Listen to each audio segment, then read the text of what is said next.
Hi guys, life update. So kahapon, maraming natirang food. Inuwi ko siya. Ito siya, dala ko pa siya ngayon. Ayan oh. Andyan yan. Ang dami niyan.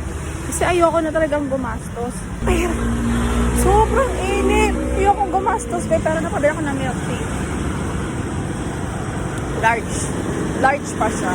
Sayang yung pagtitipid ko, girl. OA talaga. Nakakasira ng pag-iipon.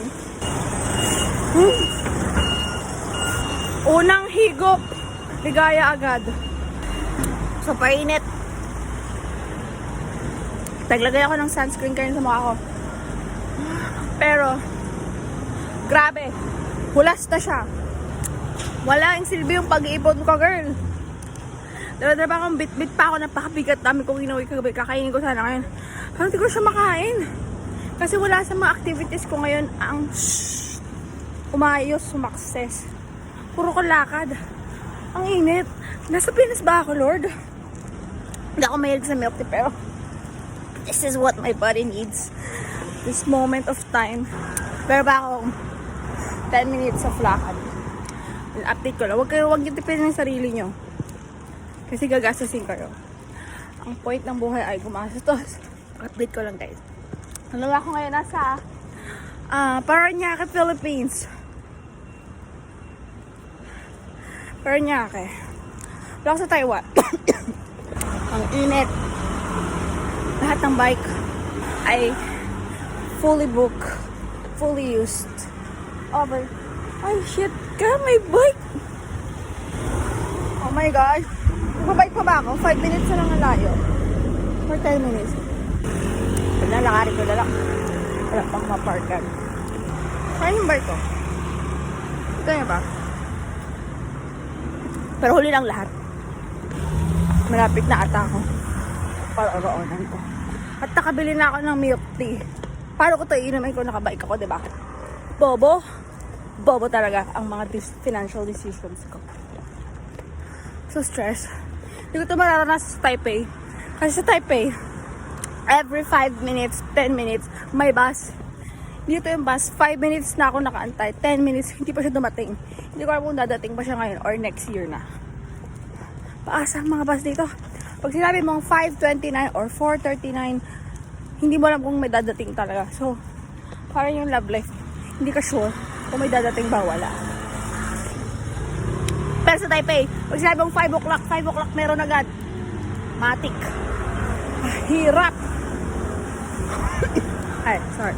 Nakakawala ng ganda. Nakakahulas ng ganda. Ang lakas ko mag-video. Kala mo, dami ko storage, no? Magde-delete na naman ako, ma'am. Ingay ko. Gusto ko lang mag-grant kasi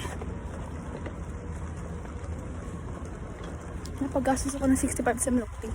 Wala siya sa budget ko this week kasi wala lang pera. Kailangan ko lang ng sugar daddy. Pero parang hindi ko kaya ang kanyang ang responsibilities ng isang sugar baby. So, ano ba yung mga mayaman, Lord? Na hindi masyado naghihirap. Care ko lang kayo. Parang sa Pinas. Ulit-ulit ba? Kaya ka mag-walking vlog. May bike kasi ako kanina. Pinag ko siya. Pagbalik ko, wala na siya. Kaya, pag nasa niya na talaga, guys, huwag yun ang pakakawalan. Kasi baka wala na kayong babalikan. Huy! Kala mo pinagdadaanan. I'm sorry. First time ko mag-large ha sa milk tea. Usually kasi medium lang ako. Medium? Ang level talaga yung uhaw at init. At lahat na nararamdaman ko ngayon. Pagod. Okay, that's it for tonight. Nakarating lang sa pararaw ko ba? Saan na siya? Hindi ko ata siya mararating pag puro ko daldal. So, bye. I need to search na. So, yun. Update lang, guys. Sa layo ng nilakad ko papuntang immigration. Mali daw ako.